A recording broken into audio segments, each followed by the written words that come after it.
All right, welcome to The Explainer. Today we're tackling a really fascinating and often really puzzling medical condition known as Cushing's disease. Okay, so think about this for a sec. You've got weight gain, muscle weakness, high blood pressure. On the surface, they seem totally unrelated, right? But what if I told you they could all be clues pointing to just one single culprit hiding inside the body? That's what we're going to investigate today.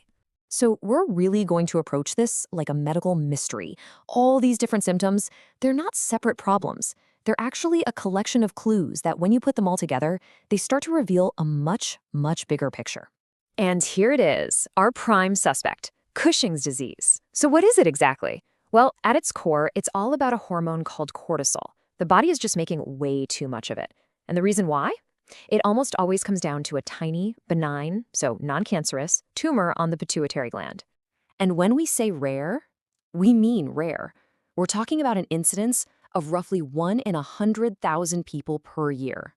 That rarity is a huge part of the mystery here. It's one of the big reasons why getting a diagnosis can be so difficult. And like any good mystery, the clues have a pattern. This condition, it doesn't just affect everyone equally. Nope.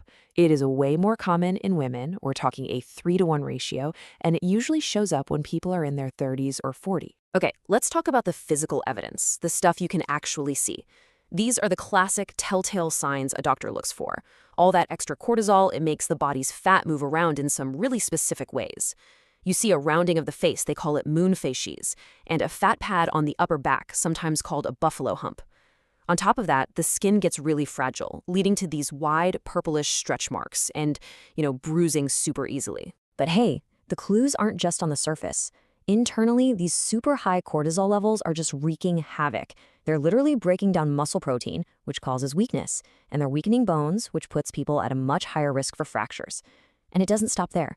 This hormone messes with blood pressure, it messes with blood sugar, and it can have a huge impact on mood, leading to depression and anxiety. It's an incredible reminder of how one little hormone can throw nearly every single system in the body completely out of whack. All right, so we've seen the clues, the effects. Now let's zero in on the cause. We need to really understand the culprit, cortisol, and figure out why it's running in complete overdrive. It really is like a chain reaction, a cascade effect. It all starts with that little pituitary tumor, which starts pumping out way too much of a messenger hormone called ACTH. So, this messenger, ACTH, travels down to the adrenal glands and pretty much just yells at them to make cortisol, like nonstop. The adrenal glands, they just do what they're told, and they start churning out massive amounts of it. And here is the absolute key failure point. The body's normal off switch, its safety system, is totally broken. I love this analogy because it's just perfect for what's going on here. See, in a healthy body, when your cortisol levels get high, it sends a signal back to the pituitary to, hey, cool it, stop sending the ACTH message. That's called a negative feedback loop. But with Cushing's disease, that tumor just doesn't listen. It's exactly like a thermostat that's stuck on heat. It just keeps telling the furnace, your adrenal glands, to pump out more and more cortisol no matter how hot it already is in the room. Okay, so we've got the what, we've got the why. Now for the really interesting part, the detective work. How do doctors actually take all these clues and build a rock-solid case for Cushing's disease? So how do they crack the case? Well, it's absolutely critical to get this right, and that means being super systematic about it. The whole investigation really breaks down into 2 main steps. First, the detectives, the doctors, have to confirm that yes, cortisol levels are in fact way too high. That general condition is called Cushing's syndrome. Then, once that's locked in, it's on to step 2. Find the source. Where is all this extra cortisol actually coming from? Is it the pituitary, which would make it Cushing's disease, or is it somewhere else? So for that first step, there are a few key tests they use. Probably the most sensitive one is called the overnight dexamethasone suppression test. Basically, they give you a dose of a steroid that should tell your body to stop making cortisol in the morning. If you're healthy, it works. If you have Cushing's, your body just ignores it. Other tests involve collecting all your urine for 24 hours to measure total cortisol, or even checking your saliva at bedtime, a time when your cortisol levels should be practically zero. So how do they pinpoint the source? This is where it gets really clever. They often use a high-dose version of that same test. And the results? Well, they're like hormonal fingerprints. Look at this.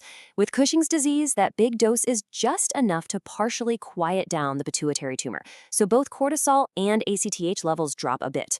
But if it's a tumor on the adrenal gland, it's gone rogue. It doesn't listen to any signals. Cortisol stays high, but ACTH is already low because the pituitary knows something's wrong. And if it's a tumor somewhere else making ACTH, what we call ectopic, then nothing gets suppressed. It's such a critical piece of the puzzle. But the detective work isn't done yet. A good investigator always has to rule out the other suspects. You know, the look-alike conditions that have totally different causes and need different treatments. First up is an adrenal adenoma. Now, both conditions give you high cortisol, but the absolute dead giveaway, like we just saw, is the ACTH level. With Cushing's disease, the pituitary is making too much ACTH. With an adrenal adenoma, the adrenal tumor is the one going rogue, so the pituitary wisely shuts down ACTH production in response. And then there's another imposter, ectopic ACTH syndrome. This is where a tumor somewhere else in the body, maybe in the lungs, is making that ACTH hormone. A huge clue here is how fast it happens. Cushing's disease is usually slow, developing over years. Ectopic syndrome can hit you like a ton of bricks, really fast, over just a few weeks. Another thing, those crazy high ACTH levels can actually cause the skin to darken, which is something you just don't typically see with Cushing's disease itself. All right, the case is cracked. The diagnosis is confirmed. It's Cushing's disease. So now we get to the final chapter. How do we close the case and restore balance to the body? The game plan is to go right to the source. The number one first-line treatment is a really delicate surgery that goes up through the nose. It's called transsphenoidal surgery to take out that pituitary tumor. Now, if that doesn't fully work, or if the tumor grows back, then radiation therapy targeting the pituitary is the next option. And really, as a last resort, if nothing else can get the cortisol under control, doctors might have to remove both adrenal glands. And really, every single one of those treatments, every step in that plan, is aimed at one thing and one thing only, getting those cortisol levels back down to normal. Because when that happens, so many of those tough symptoms we talked about can start to reverse, and people can finally begin to get their lives back. But, closing the case doesn't always mean the story's over. For many people, managing the aftermath of Cushing's is a lifelong journey.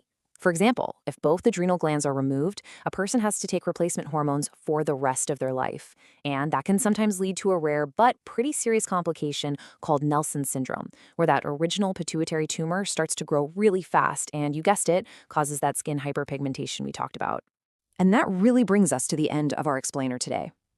I think the whole mystery of Cushing's disease teaches us such a profound lesson, doesn't it? It just goes to show you that the body isn't just a collection of separate parts. It's this incredibly intricate, finely tuned system where one single hormone going rogue can send ripples through absolutely everything.